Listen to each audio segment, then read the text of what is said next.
ನಲ್ಲಿ ಪ್ರಸ್ತಾಪ ಆಗಿತ್ತು.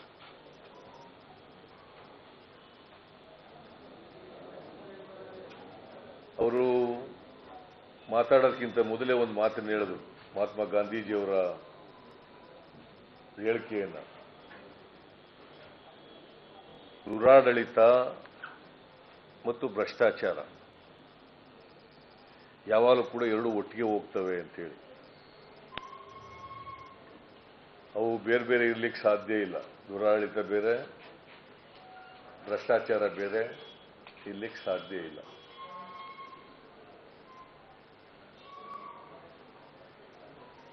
ಶ್ರೀಮಾನ್ ಯಡಿಯೂರಪ್ಪನವರ ಸರ್ಕಾರ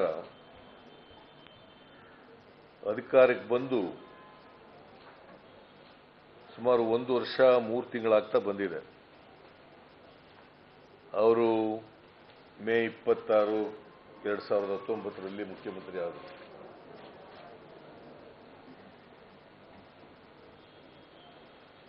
ಈ ಅವಧಿನಲ್ಲಿ ದುರಾಡಳಿತ ಮತ್ತು ಭ್ರಷ್ಟಾಚಾರ ನಿರಂತರವಾಗಿ ಇವರು ಸರ್ಕಾರದಲ್ಲಿ ನಡೀತಾ ಇದೆ.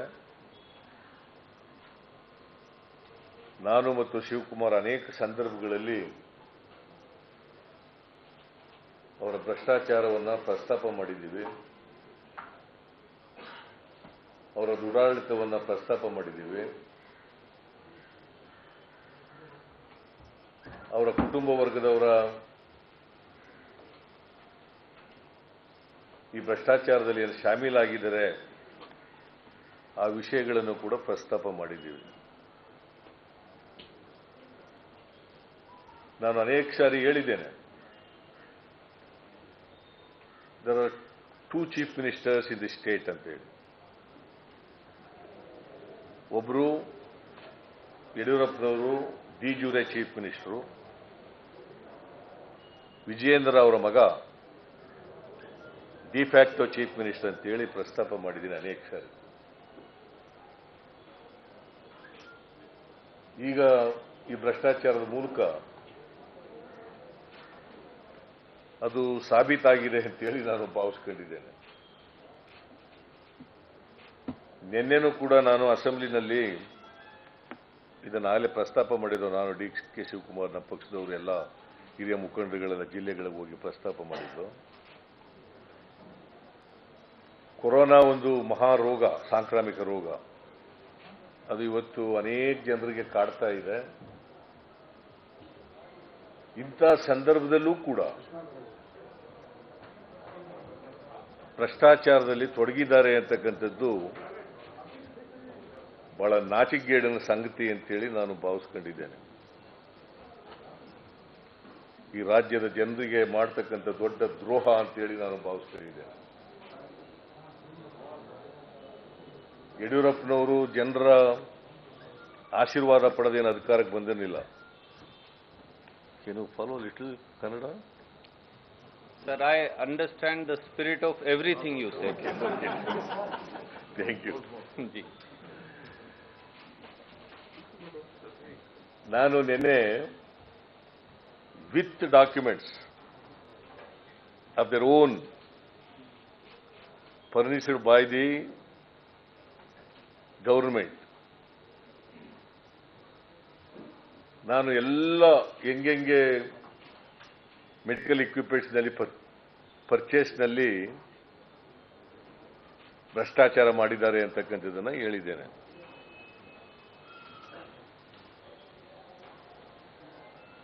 ನಾನು ಅದನ್ನು ಮತ್ತೆ ರಿಪೀಟ್ ಮಾಡಕ್ಕೆ ಹೋಗಲ್ಲ, ನೀವೆಲ್ಲ ಅದನ್ನು ನೋಡಿದ್ದೀರಿ. ಆದರೆ ಅವ್ರು ಏನು ಹೇಳ್ತಾರೆ ಅಂದರೆ, ರೇಟ್ನಲ್ಲಿ ವೇರಿಯೇಷನ್ ಇದೆ. ರೇಟ್ನಲ್ಲಿ ವೇರಿಯೇಷನ್ 5%, 10% ಇದ್ದರೆ okay. 300 times, 400 times, 500 times, 700 times variation ಇರಲಿಕ್ಕೆ ಸಾಧ್ಯನೇ ಇಲ್ಲ, unless there is a corruption, unless there is a misappropriation. They always claim that their government is transparent and corrupt-free government.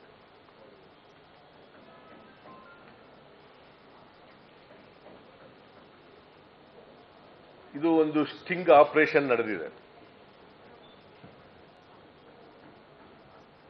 ಒಂದು ಟಿವಿ ಚಾನೆಲ್ ಇಂದ sting operation ನಡೆದಿದೆ.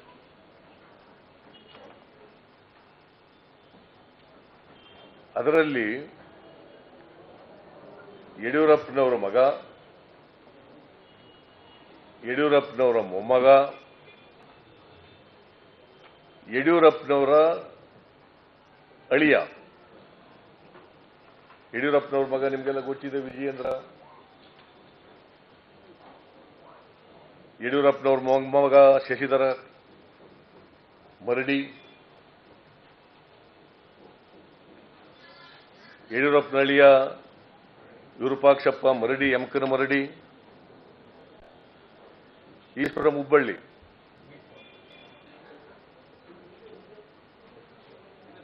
ಇವರೆಲ್ಲರೂ ಕೂಡ ಒಂದು ಪ್ರಾಜೆಕ್ಟ್ನಲ್ಲಿ ಲಂಚ ತಗೊಳ್ಳೋದ್ರಲ್ಲಿ ಸಿಕ್ಕಾಕೊಂಡಿದ್ದಾರೆ.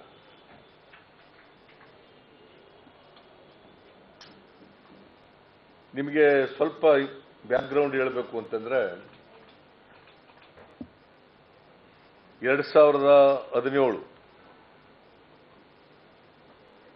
11/10/2017ರಲ್ಲಿ ಒಂದು ಟೆಂಡರ್ ಫ್ಲೋಟ್ ಆಗುತ್ತೆ ಬಿಡಿಎಯಿಂದ.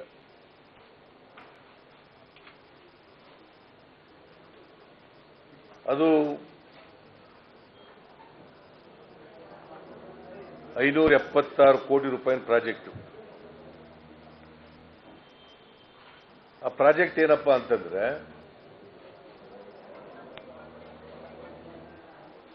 Housing project. ಅದು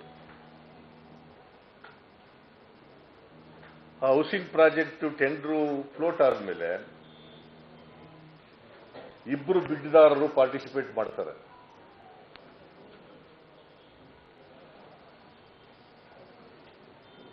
ಇಬ್ರು, ಒಬ್ರು L1, ಒಬ್ರು L2. L1 Ramalingam construction company, Ramalingam construction company ಅವರು L1 ಆಗಿರ್ತಾರೆ. ಮತ್ತೆ ನೆಗೋಷಿಯೇಷನ್ ಆಗುತ್ತೆ. ನೆಗೋಷಿಯೇಷನ್ ಮಾಡಿ 666,22,50,50,000 ರೂಪಾಯಿಗೆ ಸೆಟ್ಲ್ ಆಗ್ತದೆ. 666,22,50,000 ಕೋಟಿ ರೂಪಾಯಿಗಳಿಗೆ ಅದು ಸೆಟ್ಲ್ ಆಗ್ತದೆ.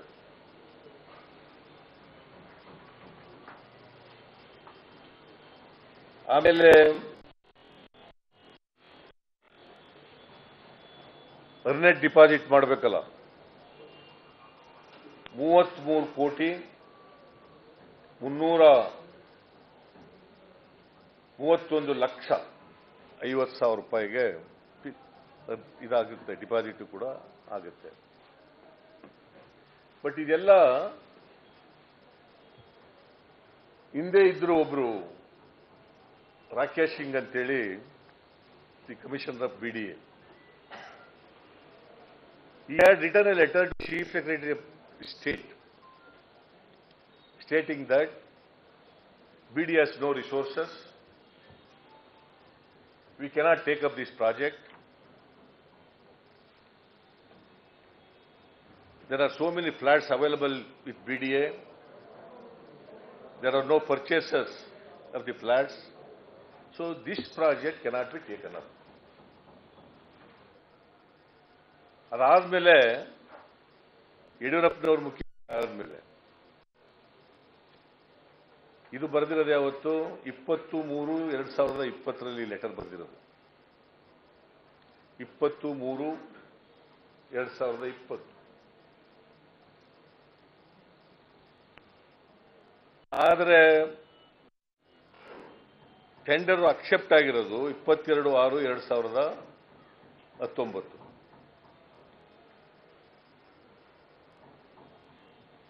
ಅಗ್ರಿಮೆಂಟ್ ಆಗಿರೋದು ಕೂಡ 22/6/2020, 2006-2019.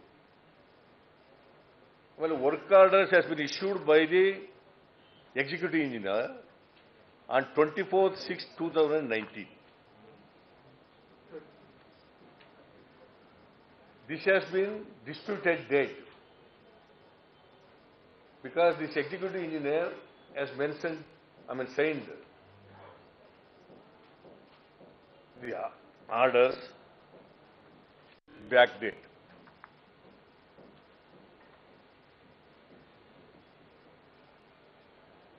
By that time, Yediyurappa became the chief minister because ಮೇನಲ್ಲೇ chief minister ಆಗಿದ್ದಾರೆ.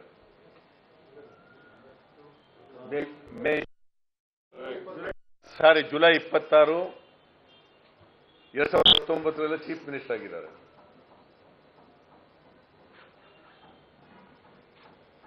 ಇವರು ಅಧಿಕಾರಕ್ಕೆ ಬಂದ ಮೇಲೆ ಆರ್ಡರ್ಸ್ ಇಶ್ಯೂ ಆಗಿರೋದು.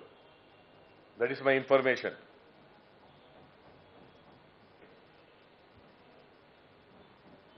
ಇವರು ಅಧಿಕಾರಕ್ಕೆ ಬಂದ ಮೇಲೆ mister Vijendra and grandson of Mr. Yediyurappa came into picture.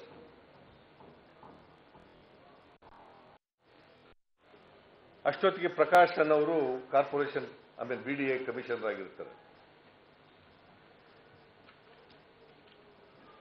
Vijendra ಏನ್ ಮಾಡ್ತಾರೆ,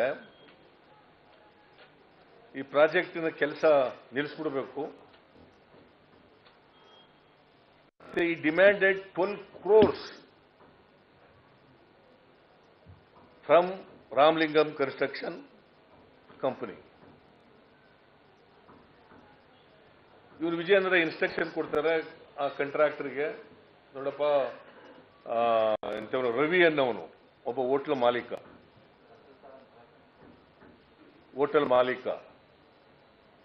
ಅವನು ಕೊಟ್ಬಿಡು ಇದನ್ನ, ಅವ ನಂಗೆ ತಂದು ಕೊಡ್ತಾನೆ ಹೇಳ್ತಾನೆ. In the meanwhile, what happened was, ಇದೆಲ್ಲ ಇದರಲ್ಲಿ ರೆಕಾರ್ಡ್ ಆಗಿದೆ, ಆಡಿಯೋ ಕಾನ್ವರ್ಸೇಷನ್ ಸ್ಟಿಂಗ್ ಆಪರೇಷನ್ ಅಲ್ಲಿ ರೆಕಾರ್ಡ್ ಆಗಿದೆ ಬಿಟ್ವೀನ್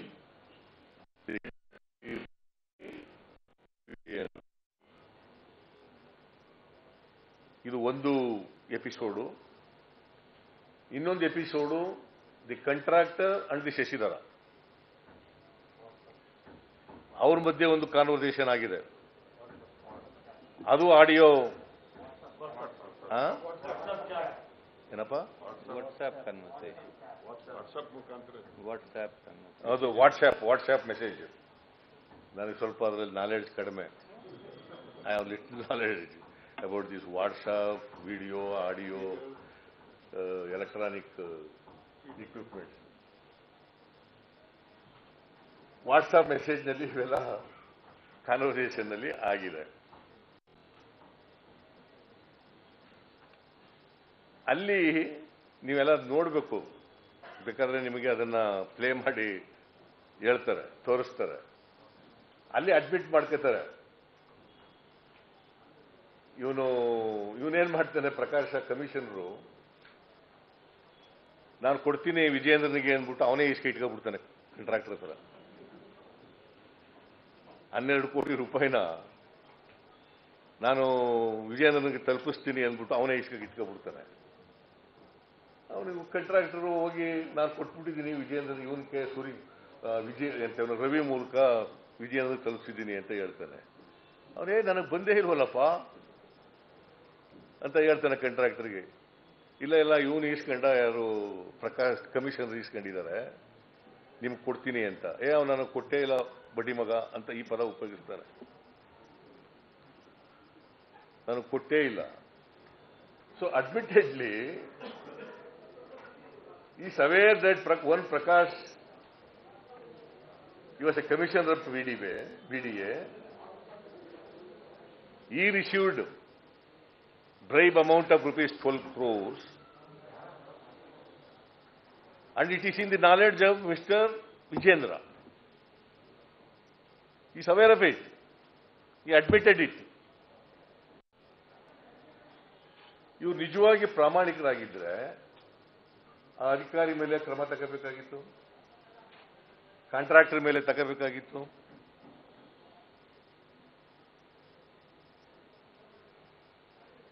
ಅದೇನು ಮಾಡೇ ಇಲ್ಲ. No case is registered against them. ಅವನು ಏನ್ ಮಾಡ್ತಾನೆ ನೋಡು, ಅವನು ಕಮಿಷನರ್ ಇದ್ದಾನಲ್ಲ, ನನ್ನ ಹೆಸರು ನಮ್ಮ ಅಪ್ಪನ ಹೆಸರು ಹೇಳ್ಕೊಂಡು, ಯಡಿಯೂರಪ್ಪನವ್ರ ಹೆಸರು ಹೇಳ್ಕೊಂಡು ನಾನು 15 ಕೋಟಿ ಕೊಟ್ಟಿದ್ದೀನಿ ಅಂತ ಹೇಳ್ಕ ತಿರುಗಾಡ್ತಾ ಇದ್ದಾನೆ ಅಂತ ಇವನೇ ಹೇಳ್ತಾನೆ ಆ ವಾಟ್ಸಪ್ ಕಾನ್ವರ್ಸೇಷನ್ನಲ್ಲಿ. 15 ಕೋಟಿ ತಗೊಂಡಿದ್ದಾನೆ ಯಡಿಯೂರಪ್ಪ ಇವನಿಗೆ ಬಿಡಿಎ ಕಮಿಷನರ್ ಮಾಡಲಿಕ್ಕೆ 15 ಕೋಟಿ ತಗೊಂಡಿದ್ದಾನೆ ಅಂತ ಅವನೇ ಹೇಳ್ತಾನೆ. ಆಮೇಲೆ ಹೇಳ್ತಾನೆ ಕಂಟ್ರಾಕ್ಟ್ಗೆ, ನೋಡಪ್ಪ ಅವೆಲ್ಲ ಗೊತ್ತಿಲ್ಲ ನನಗೆ, ನೀನು ಅವ್ರು ಕೊಟ್ಟಿದ್ರೆ ವಸೂಲು ಮಾಡ್ಕೋ ಅವನ ಹತ್ರ, ಕಮಿಷನರ್ ಹತ್ರ, ನನಗೆ ಮತ್ತೆ 12 ಕೋಟಿ ಪ್ಲಸ್ 5 ಕೋಟಿ ಕೊಡು, ಒಟ್ಟು 17 ಕ್ರೋರ್ಸ್ ಕೊಡು. ಅದನ್ನ ಶಶಿಧರ ಮರಡಿಕಲ್ ಕೊಟ್ಬಿಡು ಅಂತ ಹೇಳ್ತಾನೆ. ಈ ಸರ್ ರವಿಗೆ ಹೇಳಲ್ಲ, ಶಶಿಧರ ಮರಡಿ ಕೊಟ್ಬಿಡು ಅಂತ ಹೇಳ್ತಾನೆ.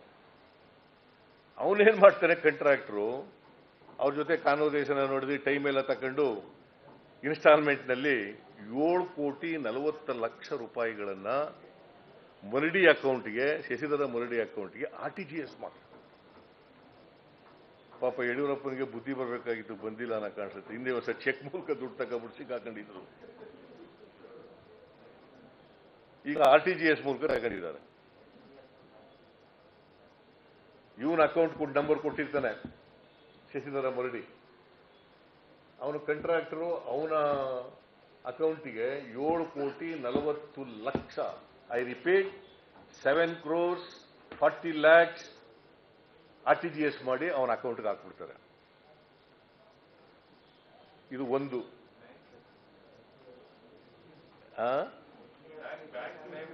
ಅಕೌಂಟ್ ಬ್ಯಾಂಕ್ ಎಂತದ ಹೆಸರು? HDFC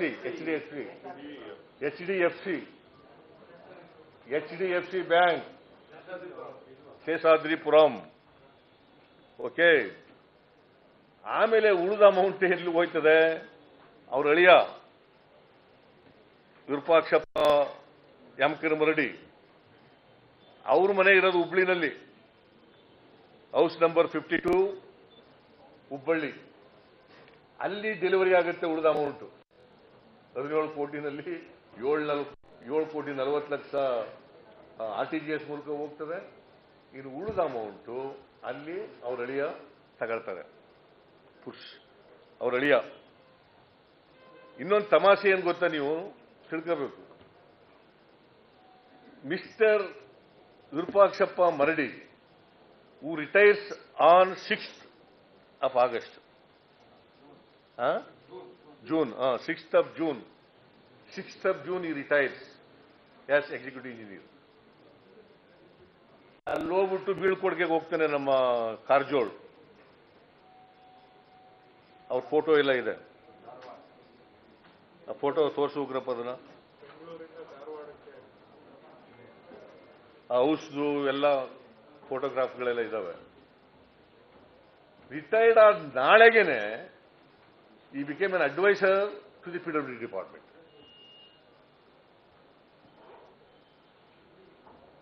ಇವತ್ತು ರಿಟೈರ್ ಆಯ್ತಾನೆ 6ನೇ ತಾರೀಕು ಜೂನ್ನಲ್ಲಿ. 7ಕ್ಕೇನೆ ಈ ಬಿಕೇಮ್ ಅನ್ ಅಡ್ವೈಸರ್. ನೋಡಿ ಇವರು ಫೋಟೋಗಳು.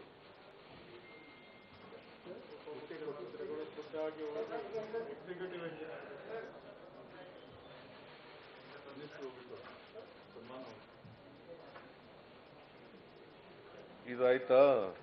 ಇದು 52 ಹುಬ್ಬಳ್ಳಿನಲ್ಲಿ.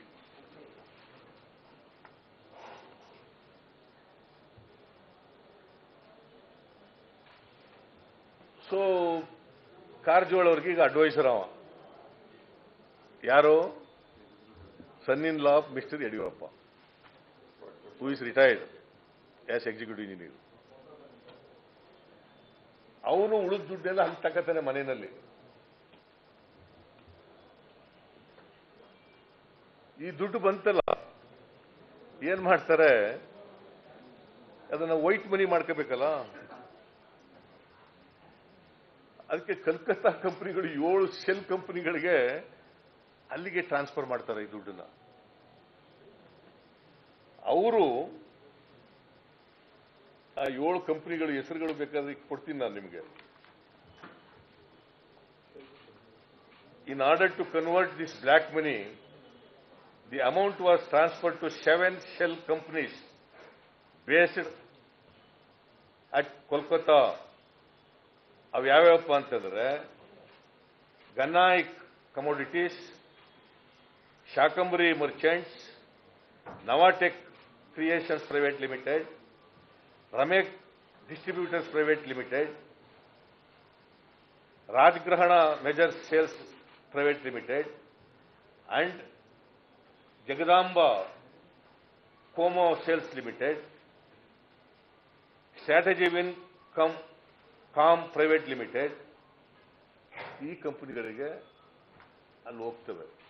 ಈ ದುಡ್ಡೆಲ್ಲ ಅಲ್ಲಿಗೆ ಮಾಡಿ ವೈಟ್ ಮಾಡಕ್ಕೆ ಅಲ್ಲಿ ಕಳಿಸ್ತಾರೆ. ಇಂಟರ್ನ್ ಈ 7 ಕಂಪನಿಗಳು ಏನ್ ಮಾಡ್ತವೆ ಗೊತ್ತಾ? Later these companies transferred the amount through Corporation Bank to Belgravia Enterprises Private Limited. Belgravia Enterprises Private Limited. ಅದಷ್ಟಕ್ಕೆ ನಿಲ್ಲಲ್ಲ. ಈ ಬೆಲ್ಗ್ರೇವಿಯಾ ಕಂಪನಿ ಯಾರ್ದು ಗೊತ್ತಾ? ಇದು ಯಡಿಯೂರಪ್ಪನವರ ಕುಟುಂಬಕ್ಕೆ ಸೇರಿದಂತ ಕಂಪನಿ. ಇವರೇನ್ ಮಾಡ್ತಾರೆ, the Belgravia in turn transferred the amount to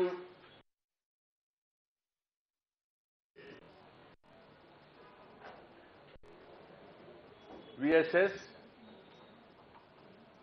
estates private limited. ನನಗೆ ಇರೋ ಮಾಹಿತಿ ಪ್ರಕಾರ VSS ಅಂದ್ರೆ ವಿಜಯೇಂದ್ರ, ಆಮೇಲೆ ಇವನು ಎಂತ ಶಶಿಧರ, ಅದ್ಯಾವನ ಇನ್ನೊಂದು ಹೆಸರೇನ ಉಗ್ರಪ್ಪ, ಸಂತೋಷ, ಸಂಜಯ್.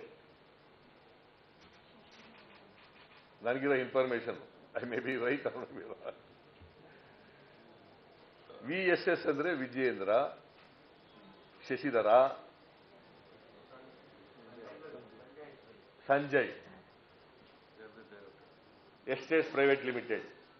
ಮತ್ತೆ ಅಲ್ಲಿಂದ ಟ್ರಾನ್ಸ್ಫರ್ ಆಗುತ್ತೆ ಎಲ್ಲಿಗೆ ಅಂತಂದ್ರೆ VSS ವರ್ಕ್ಸ್ ಲಿಪ್.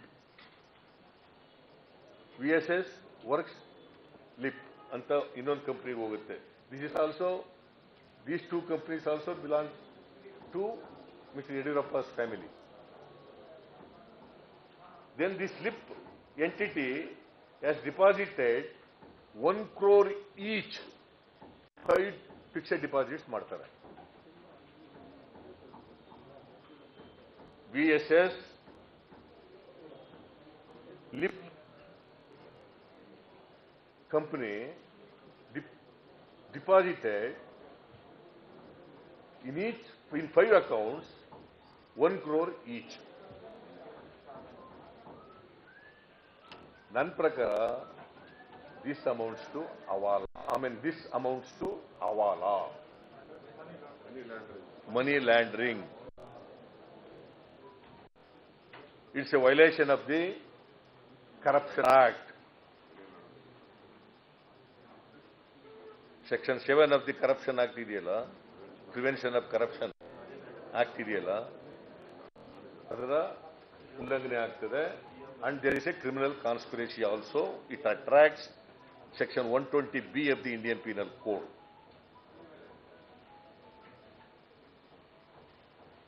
So ಒಂದು ಮನಿ ಲ್ಯಾಂಡ್ರಿಂಗ್ ಆಗಿ ರಿಲೇಷನ್, ಇನ್ನೊಂದು ಹವಾಲಾ, ಇನ್ನೊಂದು ಕ್ರಿಮಿನಲ್ ಕಾನ್ಸ್ಪಿರಸಿ. ನಾನು ಐ ವಾಂಟ್ ಟು ಆಸ್ಕ್, ಇಷ್ಟೆಲ್ಲ ಆಗಿದ್ರು ಕೂಡ why this income tax department and entadadu they are keeping quiet? Why they are sleeping over the matter? ವಿರೋಧ ಪಕ್ಷದವರಾದ್ರೆ ಸುಳ್ಳು ಕೇಸ್ಗಳು ಹಾಕ್ಬಿಟ್ಟು ಸರ್ಕಾರ ಕಿತ್ತಾಕಕ್ಕೆ ಏನೇನ್ ಬೇಕೆಲ್ಲ ಮಾಡ್ತಾರೆ. Why in this case keeping quiet? What are they doing?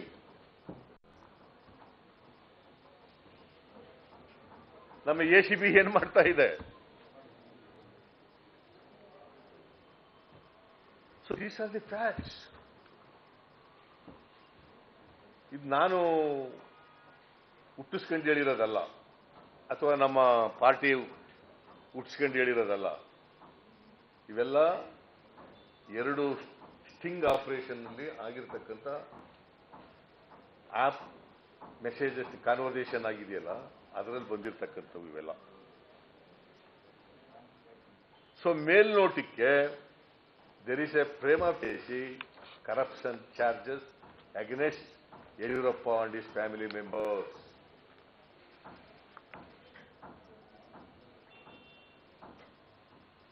Is broad, daylight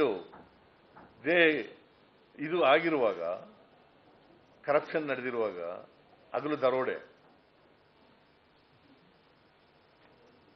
Yediyurappa, how can he continue as a chief minister?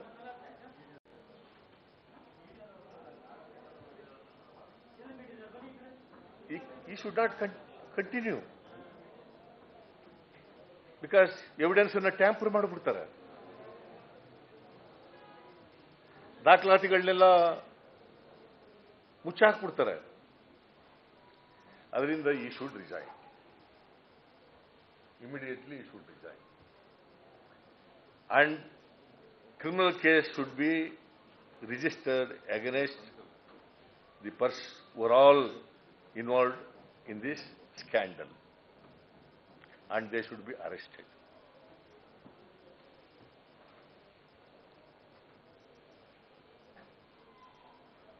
This is a day-night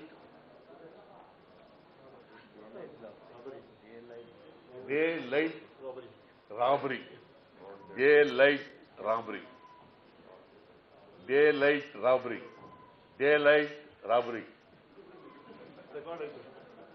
ಅಲ್ಲ, ನಿಮಗೆ ಇನ್ನೇನೋ ಬರಗಿರ್ಬಿಡ್ತೀರಿ ಅಂತ ರಿಪೀಟ್ ಮಾಡ್ತಾ ಇದ್ದೀನಿ.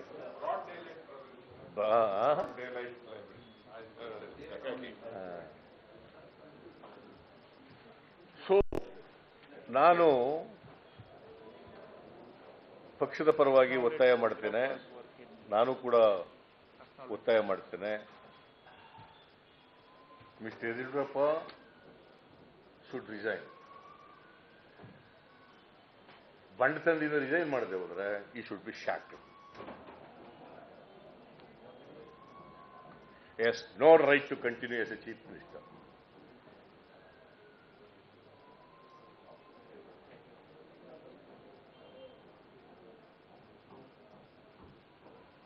ಸೊ ಇದು ಒಟ್ಟಾರೆ ಸಾರಾಂಶ ಈ ಸ್ಟಿಂಗ್ ಆಪರೇಷನ್ದು.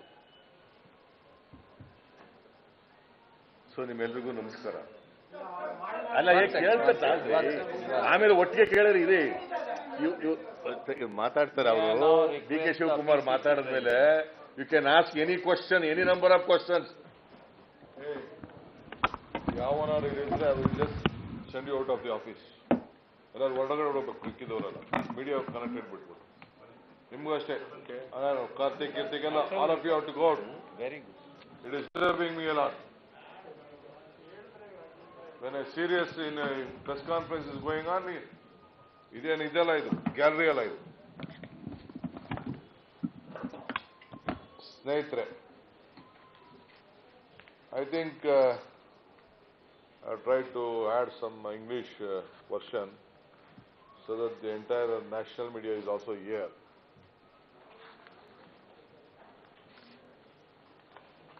ಆಮೇಲೆ ಒನ್ ಮೋರ್ ಥಿಂಗ್ ನಾನು ಬಿಟ್ಬಿಟ್ಟೆ, ಮತ್ತೆ ಒಂದೇ ಒಂದು ಸಾರಿ DK ಕೊಡಿಲ್ಲ, ಬೈಕ್ ಕೊಡಿ. ಒಂದೇ ಒಂದು ಇದು ಮಾಡಿದೆ. ಶಂಕರ್ ಬಿದ್ರಿ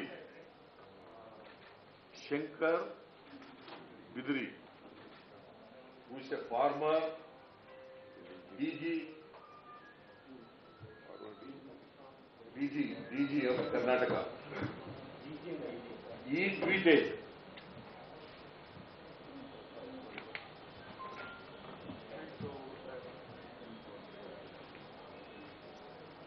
ಎಲ್ಲದು ಟ್ವೀಟ್ ಆಗಿದೆಯಾ? ಆಗಿದೆ, ಟ್ವೀಟ್ ಆಗಿದೆ. ಎಲ್ಲಿದೆ ಅದು? ಅವರು ಟ್ವೀಟ್ ಮಾಡಿದ್ದಾರೆ ಯಾರಿಗೆ ಅಂತಂದ್ರೆ ಪ್ರಹ್ಲಾದ್ ಜೋಶಿ ಅವರಿಗೆ, ಕೇಂದ್ರದ ಮಂತ್ರಿಯವರಿಗೆ ಟ್ವೀಟ್ ಮಾಡಿದ್ದಾರೆ. ನೋಡಿ, ಯಡಿಯೂರಪ್ಪ ಒಂದು ಈ ಸಲ ಸ್ಟಿಂಗ್ ಆಪರೇಷನ್ ಎಲ್ಲ ಇದಾಗಿದೆ.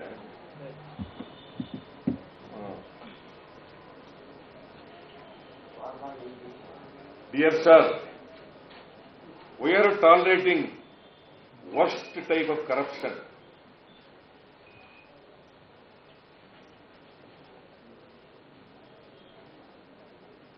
By your CM and family in Karnataka. Do you know that now honor, ideals, image and future of the party and Prime Minister of India, Mr. Narendra Modi, are now in dustbin of Karnataka regards. ಇದು ಇವ್ರು ಮಾಡಿರೋರು.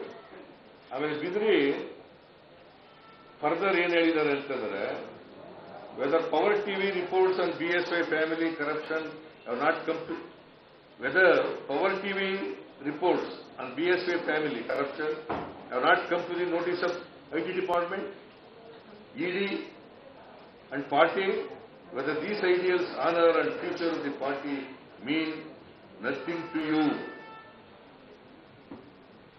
What inference will India will draw from this scandal? ಇವ್ರು ಏನ್ ಹೇಳ್ತಿದ್ರು? ನಾನು ತಿನ್ನಲ್ಲ, ತಿನ್ನಕ್ ಬಿಡಲ್ಲ. ನಾ ತಿನ್ನಲ್ಲ, ತಿನ್ನಕ್ ಬಿಡಲ್ಲ. ಹಿಂದಿನಲ್ಲಿ ಏನಂತ ಹೇಳ್ತಾರೆ? ನಾ ಕಾಯಂಗೆ ಖಾನೆ ದೂಂಗ. ಯಾರು ಹೇಳ್ತಾ ಇದ್ದಿದ್ದು? Mister Narendra Modi, prime minister of this country.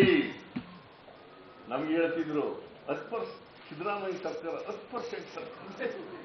Narendra Modiji, ಇದಕ್ಕೇನಂತ ಕರಿತೀರ್ರಿ ನೀವು?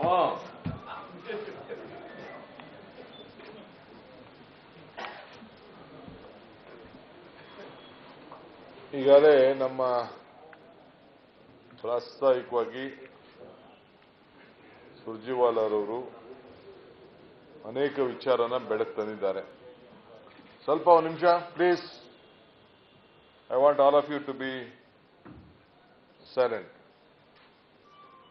One thing I would like to ask the Honorable Chief Minister's son. It is on a very public domain that what all has been transferred, and we are going to give you the few copies and some of the clippings of what has been discussed in various discussions.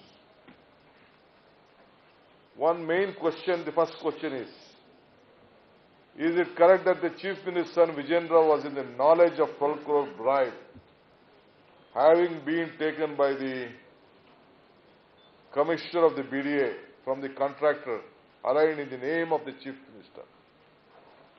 Because in the discussion what we see, the Honorable Chief Minister's son admit that his father's name, the Chief Minister's name was being misused and the money has been collected. Why was an FIR of corruption under the Prevention of Corruption Act, extortion and bribery by the misuse of the official position, then not registered again the concerned official or the Mr. Contractor? Why was CM's son, Mr. Vijayendra, merely asking for the transfer of the BDA commissioner instead of filing a complaint of corruption under the offence of the Indian Penal Code?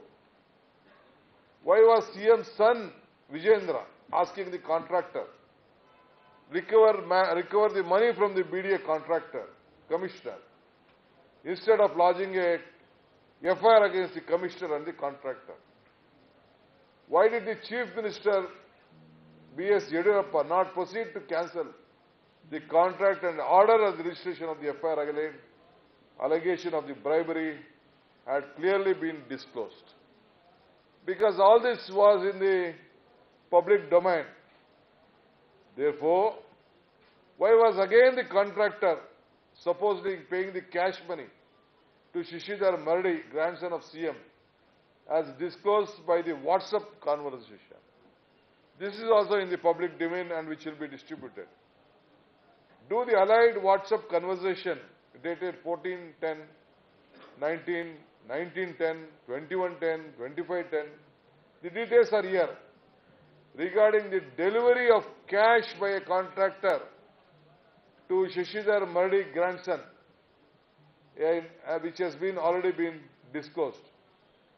Does the WhatsApp conversation dated 25/6/20 and 16/7/20 between the contractor and the Shishidhar Mardi, grandson of CM, regarding the transfer of 7.4 crores in the account of Shishidhar, not disclosed allied payment of bribe? I don't know why the money has gone in the form of RTGS. Is it a dubious role of Manju, Umesh, Sanjay, whose mobile numbers also have been disclosed in WhatsApp conversation? A transfer of bribe clearly made out. Why the allied working the residences, even the offices of the Chief Minister, and every numbers have been disclosed? Should the role of CM in the son-in-law, Virupakshappa Mardi, father of Shishidhar, in the entire bribery saga has been probed by the residential address which was given the contractor to allied WhatsApp conversation on 5/5/20.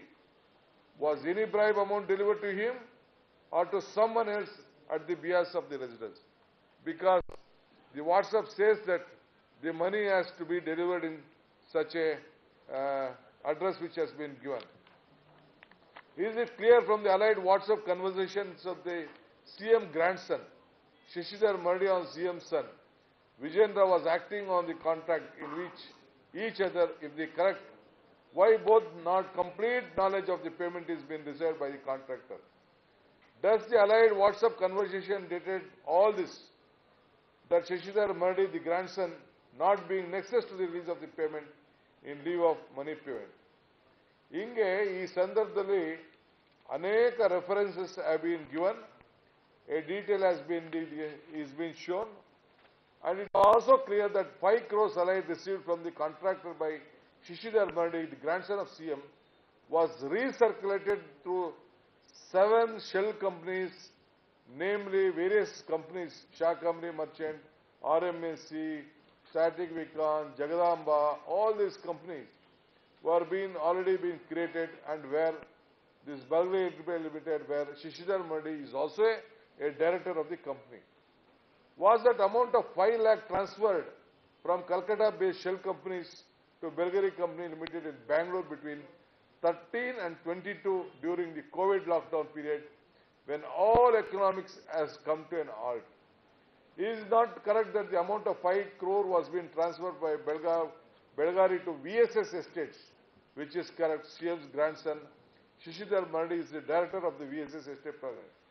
Is it correct that the amount of 5 crores has been circulated to VSS Works LLP? Is it not clear that such a money laundering and an offences and the prevention of money laundering act, if all the irrigation of the primacy correct as in the Chief Minister Sri Yediyurappa is responsibly compromised his position, distancing him from continuing as the Chief Minister of the state, even for a single minute, as our leaders have already said. The propriety and probity in the public life demands a complete, throughout, independent investigation of the allegation of corruption against the Honorable Chief Minister and his family members. This is only possible by the way of time-bound and independent probe by a sitting Supreme Court judge or the Chief Justice of High Court of Karnataka himself, aided the assistance through through the SIT. Until then, I request the Honorable Chief Minister to step down. He can't continue for a stay. This is purely a very blatant, which has been come in the public domain, and my Honorable General Secretary will just take this forward. Thank you. Any questions you have, one by one, you are free to ask. We'll start from that right side corner. Please ask your question. Sir, what would the party do now that you have the documents? Would you be filing the case in ACB, or would you move the Lokayukta, or you would write to the governor? What would be your step? Because your leaders have still not spoken in the assembly at this point of time. These documents. Siddaramaiah ji is here, and so is the PCC president and all other senior leaders of the party. Party has decided to take up the issue in both the houses, upper house and the lower house, in a strong fashion, demanding the resignation of the Chief Minister, and a thorough probe by sitting Supreme Court judge or by the Chief Justice of the Karnataka High Court, aided and assisted by an SIT, as has been said by the PCC President D.K. Shivkumar ji, as also by Siddaramaiah ji. Party shall also be going to People's Court, which is the biggest court and the law of the land, and we will expose this government for its malgovernance, as also for the rampant corruption that prevails in every sphere of this government. Thank you. So ideally, you have gone to ED also, because we are talking about violation of PMLA Act. And last time around when Yediyurappa was tried and he was sent to jail, it was the Lokayukta court which tried him under the PCA Act. Now the Lokayukta will also come into the picture, and prosecution of sanction is very important in this case too. May I say one thing, my friend? As was said by D.K. Shivkumar ji and Siddaramaiah ji, this is a test for the integrity and honesty of the Prime Minister Shri Narendra Modi. He used to say, na khaunga, na khane dunga. Now it is very clear that Siddaramaiah ji's son Vijender is appointed as Vice President of... Sorry. Yes, I apologize. Yediyurappa ji's son Vijender is now appointed as the Vice President of the BJP. It is now very, very clear that he is also part of the BJP apparatus. The test of integrity is now for the Prime Minister. You said, why not go to ED? There is an old saying, jab saiya bhai kotwal, to dar kahe ka. When Prime Minister is protecting those who are indulging in the act of malfeasance, as Shivkumar ji said, as Siddaramaiah ji said, who will hold them accountable? He quoted the Prime Minister. Prime Minister used to come and attack the Congress government led by him. Now, what is the accountability of the Prime Minister himself? So, we believe we will raise the issue in the Assembly as also in People's Court. The Power TV has been running this for the last 15 days. And it has come, you are raising the issue right now. Secondly, I want to ask you this question. What are the source of these documents that you're talking about? What is the authenticity of the documents, the bank statements that you're talking about, and the audio tape? It has to be thoroughly investigated and proved by the FSL. Now, you are claiming that you have got all these documents, but what is the authenticity of these documents? You raise an extremely valid question, and that is why I draw your attention to the statement of Mr. D.K. Shivkumar. These are documents placed in public domain. We commend each and every individual and group which has done investigation to bring corruption in public domain. But as we have said clearly, unequivocally and clearly, this requires a thorough, complete and independent investigation. It cannot be done by Prime Minister Modi. It cannot be done by Mr. by Mr. Yediyurappa, who is himself an accused, as Siddaramaiah ji has said. So who will investigate? it can only be investigated by a sitting judge of the Supreme Court or by the Chief Justice of the Karnataka High Court, abetted by a SIT, a Special Investigation Team. They will take voice sample of Mr. Vijendra. They will confiscate the WhatsApp conversations. They will confiscate the trail of the amounts from Kolkata shell companies to the companies here. They will seize the company records. They will also seize the bank records. Then they will come to a conclusion, yes, this is a clear-cut case of corruption. But as on today, as the former Chief Minister and Leader of Opposition said, and as the PCC President said, this is a more than a prima facie case of corruption. And for investigating this case, the current and the sitting Chief Minister, Mr. Modi's favorite, Mr. Yedurappa, has to resign or be sacked.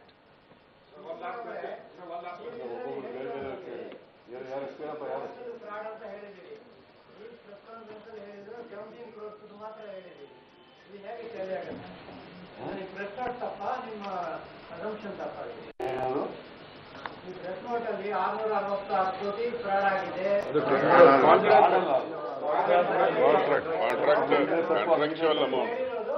666 ಕೋಟಿ project cost.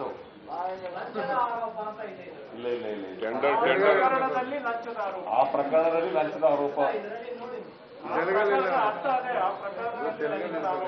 Tender amount. No problem. If there is some minor clerical correction, we'll do it. No problem. Yagurappa ji is here. He will do it. You work in Kerala. After negotiation with Ramlingam company, the bid was finalized at rupees 666,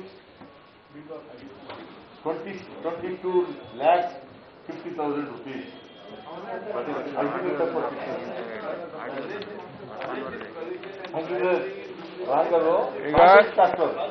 ನಿಮ್ಗೆಲ್ಲ audio ಒಂದು ಇದನ್ನು pen drive ಕೊಡೋಣ ಇಲ್ಲ ಹಾಕದ ಕೊಟ್ಟಿರಲ್ಲ pen drive ಕೊಟ್ಟಿರಲ್ಲ okay We've given it to you only.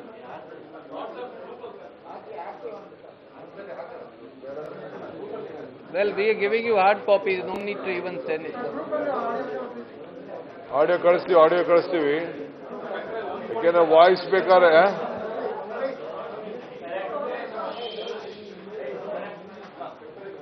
ಆಡಿಯೋನು ಕೊಡ್ತಾ ಇದೀರಲ್ಲ okay ಇನ್ನೇನ ಕ್ವಶನ್ಸ್ ಇದೆಯಾ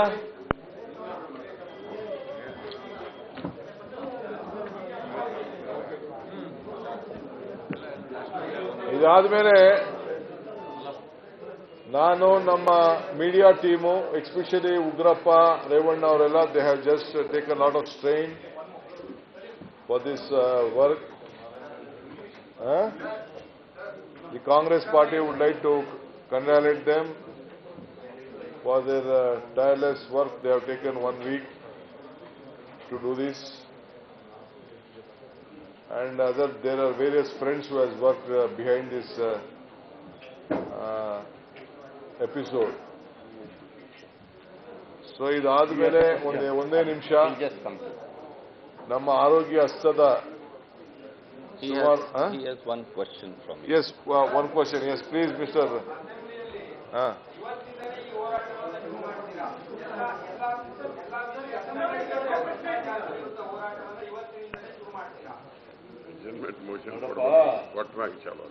ನಾವು ಬೇರೆ ವಿಷಯಗಳ ಬಗ್ಗೆ ಚರ್ಚೆ ಇವತ್ತು ನಡೀತಾ ಇದೆ, ಅಜೆಂಡಾ ಬಂದ್ಬಿಟ್ಟಿದೆ.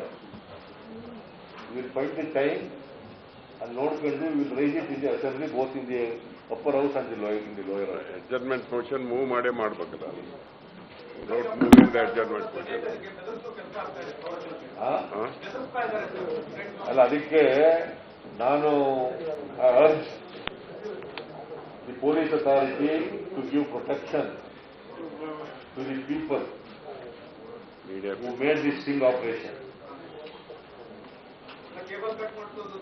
ಇಲ್ಲ ಅದಕ್ಕೆಲ್ಲ ಪ್ರೊಟೆಕ್ಷನ್ ಕೊಡಬೇಕು ಅಂತ ಒತ್ತಾಯ ಮಾಡ್ತೀನಿ ನಾನು. ಬಿಕಾಸ್ ಈಗ ಸಂಗನ ಸಿಂಹ ವೈಟ್ ಎಂತ ಕೆಟಗರಿ ಕೊಟ್ಟಿದ್ದಾರೆ, You have to that category ಕೊಟ್ಟಿದ್ದೀರಲ್ಲ, ಹಂಗೆ ಇವ್ರಿಗೂ ಕೂಡ ಜೀವ ಬೆದರಿಕೆ ಆಗ್ತಾ ಇದ್ದಾರಂತೆ, ಇವ್ರಿಗೂ ಕೂಡ ಕೆಟ್ಟು ಕೊಡಬೇಕು. ರೆಡಿ ಮಾಡ್ಕೊಳ್ಳಿ ಅದನ್ನ.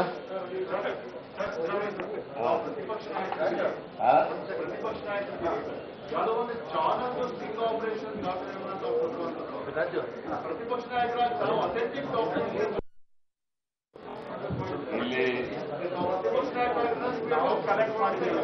ಅದೆಲ್ಲ ಕಲೆಕ್ಟ್ ಮಾಡ್ಕೊಂಡಿದ್ದೀವಿ, ಒಬ್ಬರು ನಿಮಗೆ ಕಾಪಿ ಇಟ್ಕೊಂಡಿದ್ದೀವಿ, ನಿಮಗೆ ಒರಿಜಿನಲ್ ಕೊಟ್ಬಿಡ್ಬೇಕಾ? ಅಥೆಂಟಿಕ್ ನೋಡ್ರಿ, ಅಥೆಂಟಿಕ್ ಅಂತಂದ್ರೆ only probe will tell. probe only whether it is authenticated or not, it should be known. That is why Mr. Surjewala ji demanded a probe by a sitting Supreme Court judge or by SIT under the supervision of Chief Justice of Karnataka.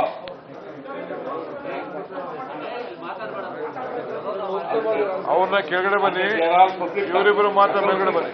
Account number ಎಲ್ಲ release ಮಾಡಿದೀವಲ್ಲ, they are all public documents.